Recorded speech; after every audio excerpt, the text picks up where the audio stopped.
We're going to look at Revelation chapter 13 today. In the last chapter, chapter 12, we saw that chapter 12 is a beginning of another section in the book of Revelation. And then in chapter 12, we saw that it describes the happenings from the time just before the birth of Jesus and through to the time just before the Great Tribulation. So now in chapter 13, it describes what will happen in the Great Tribulation. Chapter 13, verse 1. Then I stood on the sand of the sea, and I saw a beast rising up out of the sea, having 7 heads and 10 horns, and on his horns 10 crowns, and on his heads blasphemous names. So we see a beast rising from the sea. What is this beast? It says it has 7 heads and 10 horns. So as to what this 7 heads and 10 horns means, it is explained in another chapter, chapter 17. Revelation chapter 17 verse 9. Here is the mind which has wisdom. The 7 heads are 7 mountains on which the woman sits. There are also 7 kings. 5 have fallen, 1 is, and the other has not yet come. And when he comes, he must continue a short time. And in verse 12, the 10 horns which you saw are 10 kings. So the 7 heads are 7 mountains on which the woman sits. So I believe the woman is the Virgin Mary, and as you know, the Virgin Mary is worshipped by Roman Catholic, and the capital city of Roman Catholics is in Vatican, and in that city there are 7 hills, like 7 mountains. So it's saying here, the 7 heads are 7 mountains on which the woman sits. So the Roman Catholics, their capital is in Vatican City, and there are 7 mountains in the city. And it says there are also 7 kings. So the 7 heads, it also means 7 kings. It says 5 have fallen and 1 is, and the other has not yet come. 7 kings means 7 nations, but not just small nations, but usually means empires that span the vast area of the world. And it says 5 have fallen, 1 is, and the other has not yet come. So the beast that comes out of the sea in Revelation chapter 13, we see that same beast described in Daniel chapter 7. But in Daniel chapter 7, there are 4 beasts. And usually the first 3 beasts, many people think that they are Persian Empire and Babylon and the Greek Empire. And the 4th one is a Roman Empire. But in chapter 17, it says, 5 kings have fallen, and 1 is, and the other has not yet come. So why is it 5 on Revelation chapter 17, and it's 4 kings in Daniel chapter 7? I believe that it's because there were many empires before Roman Empire. So in Daniel chapter 7, it described about 3 of those empires, and in Revelation chapter 7, we can just assume that it describes 5 empires before Roman Empire. So at the time of this writing of Book of Revelation, Roman Empire was still standing. So it says 5 have fallen, so 5 empires have fallen before Roman Empire, and 1 is, so the 6th empire is the Roman Empire that was standing at the time of this writing, and the other has not yet come. And the other seventh empire, I believe, is the reborn Roman Empire, which is the European Union.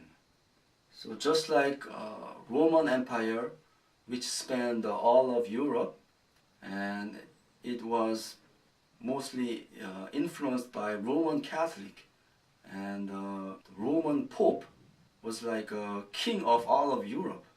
And just like that, now the European Union spans all of Europe, and its underlying philosophy is Roman Catholic. And we continue verse 10, and when he comes, he must continue a short time. The beast that was and is not is himself also the eighth, and is of the seventh, and is going to perdition.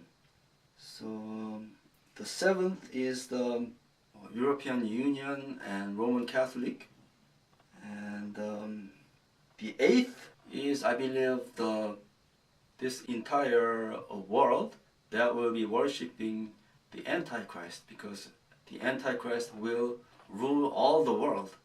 So this eighth empire is the world, the kingdom of Antichrist during the Great Tribulation, and is of the seven. So the Antichrist is, I believe, he will come from the European Union, and then that Antichrist will rule also all the world in the Great Tribulation.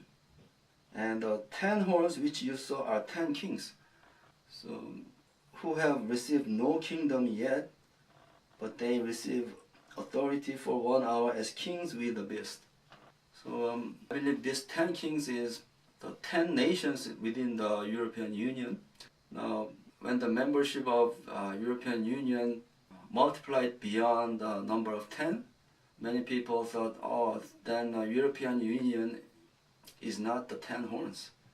But there is another, the core group of nations within the European Union, which is Western European Union. And that membership includes only 10 nations.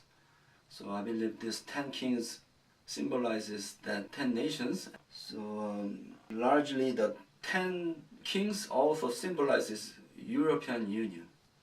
So we continue in the chapter 13, verse 2. Now the beast which I saw was like a leopard, his feet were like the feet of a bear, and his mouth like the mouth of a lion. Now in Daniel we see similar writings in that we saw 4 beasts, and one of the beasts looks like a leopard, and another one looks like a bear, and so on. But it says here, this beast is a one beast, and the parts of the beast look like a bear and a lion. So a little bit different, but the same animals. So in Daniel, a lot of people think that those 3 beasts symbolizes the 3 empires before Roman Empire, but those empires are no more. So this beast coming out of the sea, although it's the same animal, but I believe that they symbolize different things. So this European Union, some parts of it can be described by these animals. So it says this beast looks something like a leopard. So overall, its appearance looked like a leopard.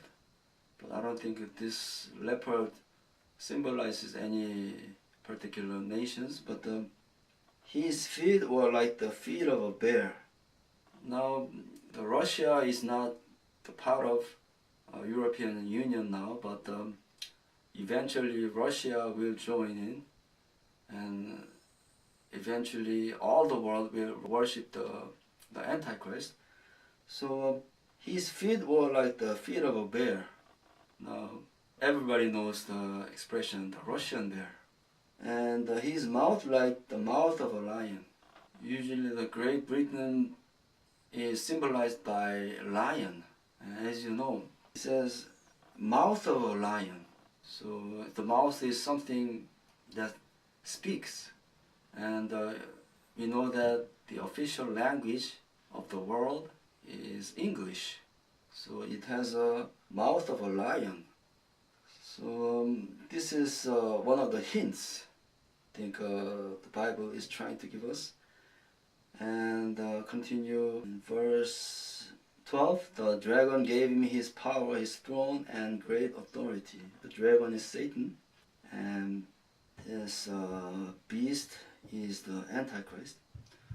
Now, one thing I'd like to tell you is some of the things that's described in the book of Revelation, they symbolize two things at the same time.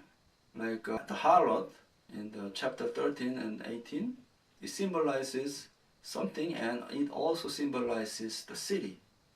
I believe it symbolizes Virgin Mary and also the city, which will be the world capital from which the Antichrist will rule the world. And likewise, in this chapter 13, this beast symbolizes all the nations that support and worship the Antichrist, and also it symbolizes Antichrist himself, because the beast, it says here, the number of the beast, for it is the number of a man. So the beast is also a man. So verse 3, and I saw one of his heads as if it had been mortally wounded, and his deadly wound has healed. And all the world marveled and followed the beast. So it says one of the heads was mortally wounded. Now, I told you that 7 heads were 7 empires, and the 6th head, which was a Roman Empire, now we know that the Roman Empire ceased to exist, and then suddenly in this end time, it was reborn as a European Union. So he was mortally wounded, and his deadly wound was healed, and all the world marveled at it. So this incredible thing happened, like all the European countries started to come together like one country. So it's something amazing. So I think these verses describe that happening, but also it could mean that this Antichrist, the person, might be wounded. He miraculously comes back to life. That might happen too, because it also says it's a man. But that kind of thing might not even happen. So this verse just means what happened to the Roman Empire and the Roman Catholic. So it's something we can keep in mind. But we continue, verse 4. So they worshipped the dragon who gave authority to the beast. And they worshipped the beast, saying, who is like the beast? Who is able to make war with him? And he was given a mouth speaking great things, and he was given authority to continue for 42 months. So 42 months is 3.5 years. So the Great Tribulation will be for 3.5 years. Then he opened his mouth in blasphemy against God, to blaspheme his name. And verse 7, it was granted to him to make war with the saints and to overcome them. So now, some people say, especially from those apostolic movements, they say, we'll be given a special power from God, and we will overcome the Antichrist in the Great Tribulation. And some of them say, the Antichrist will rule all the world, so there's no point fleeing to anywhere. And we'll receive a great power from God, and we will do God's work in the Great Tribulation. But it says here, it was granted to him to make war with the saints and to overcome them. So I'd like to tell you that all those who are going against the Antichrist in the end time, they will be subdued, and they will be persecuted.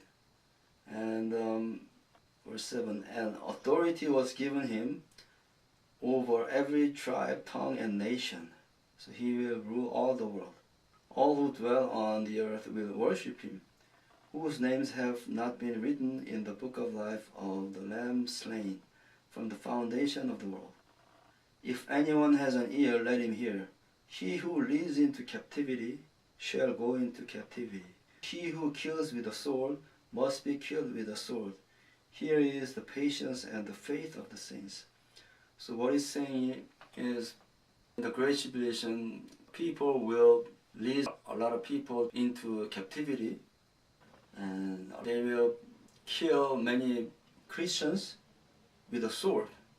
But those who do that will also themselves be killed by a sword, because after the Great Tribulation, the real Jesus will return and kill the people with the sword coming out of his mouth. So it's saying all those who persecute the saints in the Great Tribulation, they themselves will be captured and be killed by the sword. So have patience, because God will repay them the same way they have done to others. So that's what it's saying here. And verse 11, then I saw another beast coming up out of the earth, and he had two horns like a lamb and spoke like a dragon. So there is another beast coming up, and I believe this is the false prophet. Those two always go together, because we see in the latter part of the book of Revelation, the beast and the false prophet being thrown into the lake of fire. So we can know that this beast is the false prophet, and he had two horns like a lamb and spoke like a dragon. So we know that Jesus is often symbolized as a lamb. So this false prophet will have something to do with Christianity, I believe. And verse 12, he exercises all the authority of the first beast in his presence, and causes the earth and those who dwell in it to worship the first beast, whose deadly wound was healed.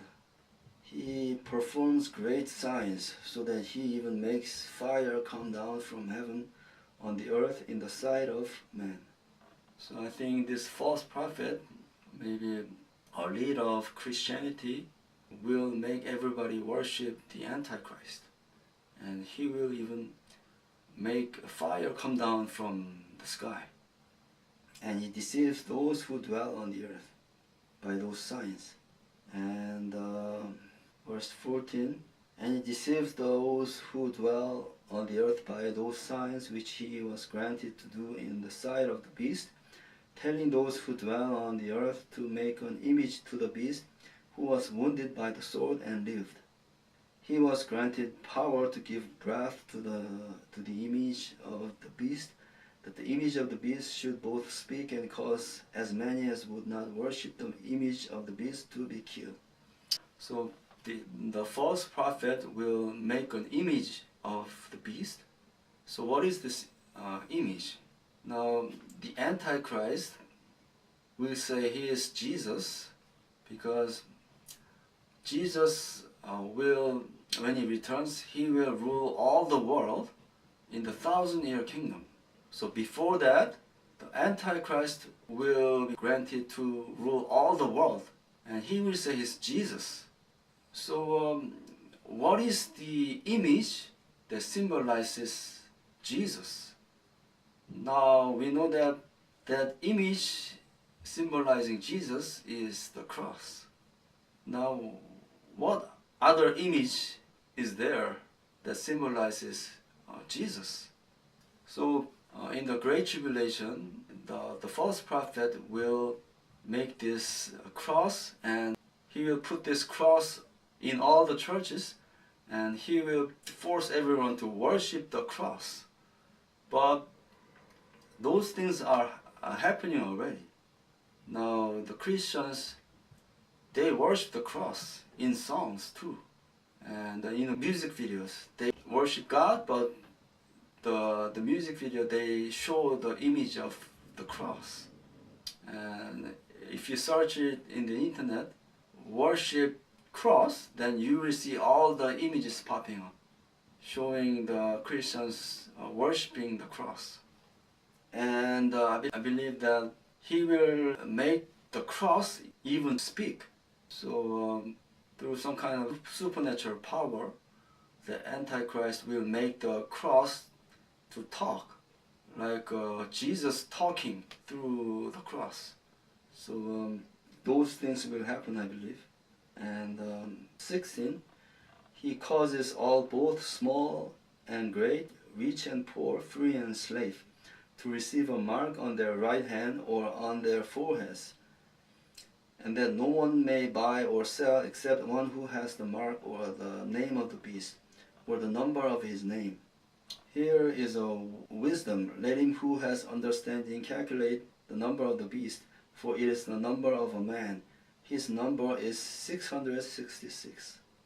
So the false prophet will force everyone to receive this mark of the beast, the mark that symbolizes the beast, which is Antichrist. So once again, I believe this is the cross.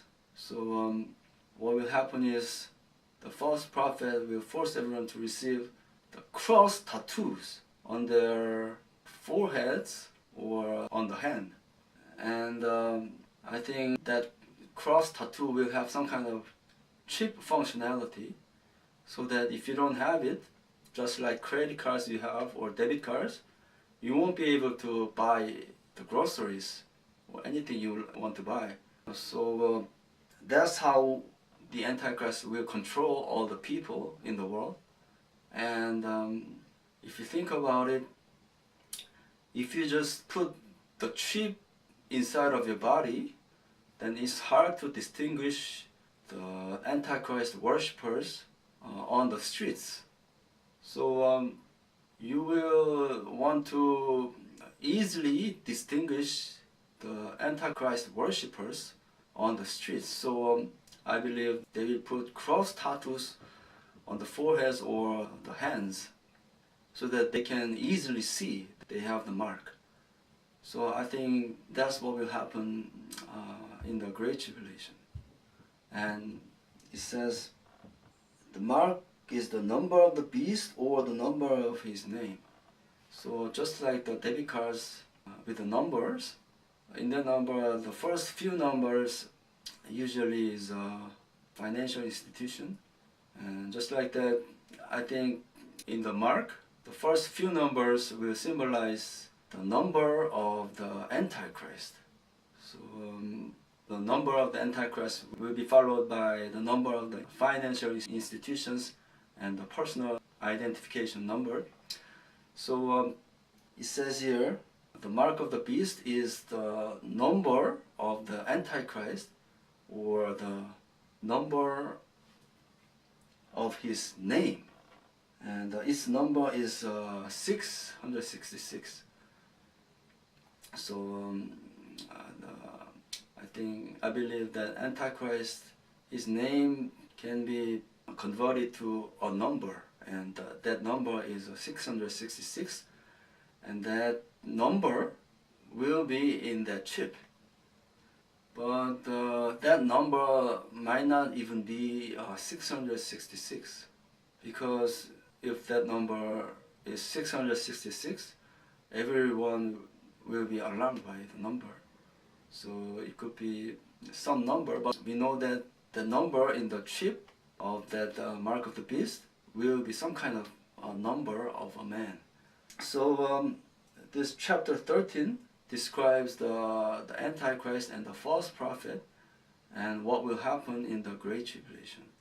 So in the Great Tribulation, the false prophet will make the cross and force everyone to worship the cross and the Antichrist, and he will force everyone to receive the cross tattoos on their hands or foreheads to control their commercial activities and their livelihood, so that all the people who don't worship the Antichrist and receive the cross on their hands or foreheads will be persecuted with terrible tortures and to death. So those things will happen. And Jesus said, be on your guard and pray and be guided so that you can escape all these things, which is the Great Tribulation. So this terrible event will happen. But many Christians, because of false doctrines, they are fully prepared to go into this Great Tribulation. But I encourage you all who are watching this video so that you're not deceived to go into the Great Tribulation, because Jesus forewarned to keep praying and be on guard, ask His guidance so that you can escape all these things that will come upon the whole world, so that you can meet Him alive in the rapture in the sky. Because if you go into the Great Tribulation and be persecuted, then you can expect to be killed in the Great Tribulation. So anyone who goes into the Great Tribulation, most likely they won't be able to receive Jesus in the rapture alive on the earth. But there will be those who will be guided by Jesus to flee from the Great Tribulation, to wait for Jesus alive on the earth. So I wish you blessings so that you are guided by Jesus in this end time to escape all these things that will happen and meet Jesus in the rapture when He returns. I wish you blessings from the Lord.